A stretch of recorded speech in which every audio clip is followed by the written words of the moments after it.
close do you think the Seahawks really are to losing Russell Wilson?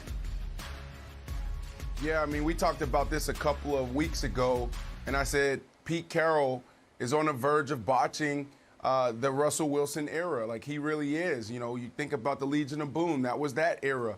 And once you dismantle that team and you give the ball solely to Russell Wilson, now you're saying lead us. And you know, when you have a Hall of Fame quarterback, you can't ask this guy to hand the ball off on first and second, third down. You can't continue to go draft after draft after draft and not building up that offensive line. You have to give him everything he needs to be successful.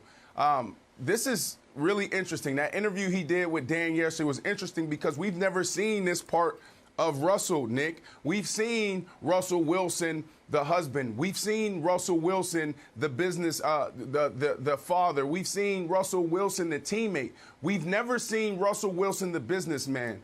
Every interview Russell has ever done was always buttoned up. It's always, let me try to figure out how I can eliminate the distractions. What he did right there was actually peel back the curtains and say, look, I am frustrated. Yep.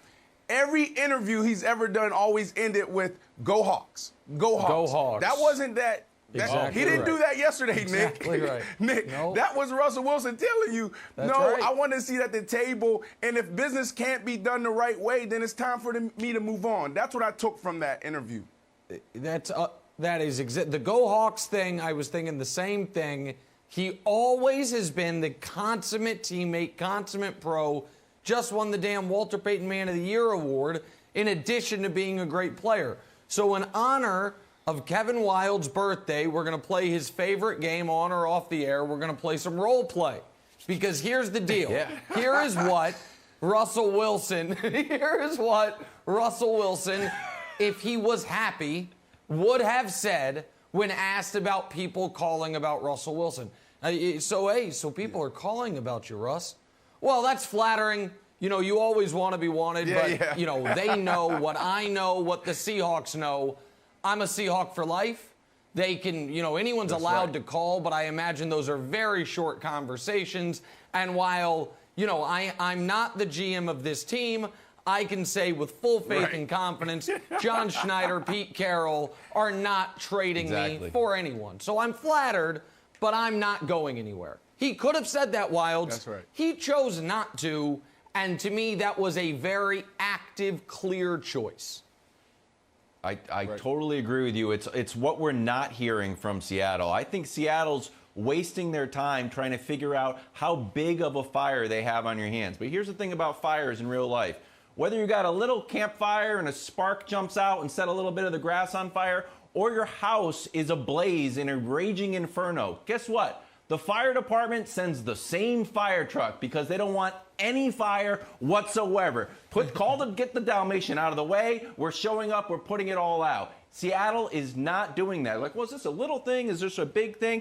Figure it out, fellas, because whether it's the personnel, whether it's the protection, whether it's the offensive philosophy, you got a fire on your hands. You need to put it out. And I know the nerds are going to be like, try to find an argument why this is okay to entertain. Like, well, when you look at the cap hit and when the financials are down because of the COVID-19 crisis, we didn't have people in the stands. Actually, now the percentage of his cap, and if you win a Super Bowl, like, they're all contested. I don't care. Figure it out. The guy won you a Super Bowl, Nick, and he made $700,000. So if he's making a lot now and he's eating up your cap, so be it. You got a fire. You need to put it out by any way you can. But wait, there's another layer here from that interview yesterday. Russ also talked about wanting to be more involved in piecing together the roster around him. If he's going to cook, he wants a hand in picking the ingredients. Nick, I'll throw to you on this one. You think Russell should be involved in Seahawks personnel decisions? Yeah, and it's not because I think he'd be good at it. He might be good, he might be terrible. Guess what? Doesn't matter. Once again, in honor of Kevin Wilde's birthday, for Kevin Wilde's birthday, I was going to get him a very fancy Dyson hairdryer.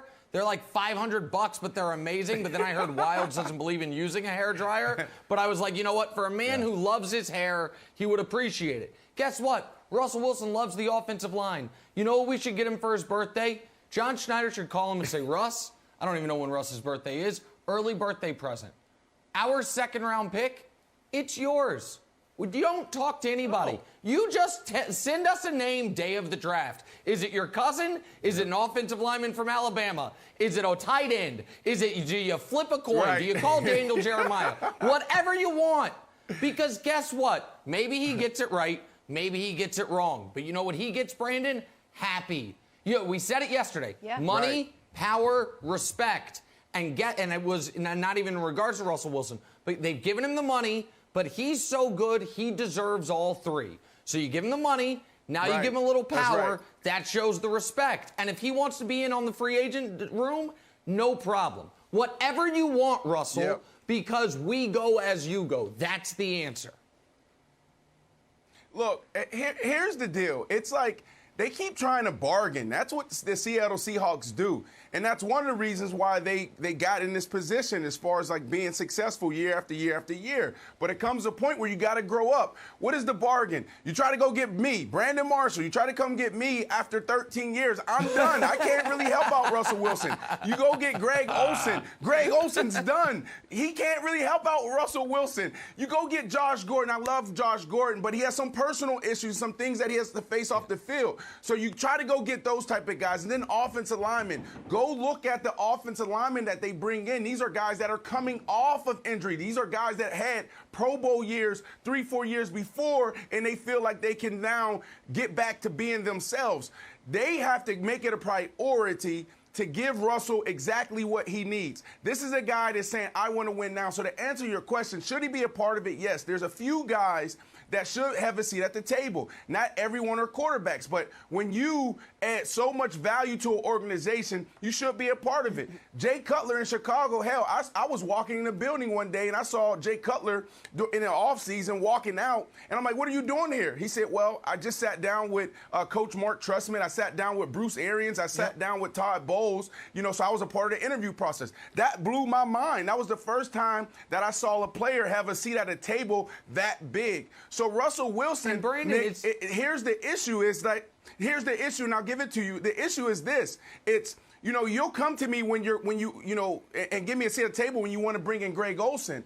But then you're not really listening to me when we're talking about guys that may cost 8, 9, 10 million. Now you're saying, oh, Russ, we don't know if we can do that right now. And that is the problem. And just very quickly, there's precedent for this. For a younger quarterback, what did the Chiefs do before they sent in their 32nd pick of the draft?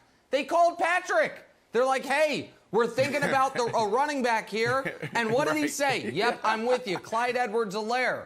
And so, he had been in the league 3 years, and they did that. So there is precedent, Jenna, for a team empowering the face of their franchise to be a pseudo part of front office.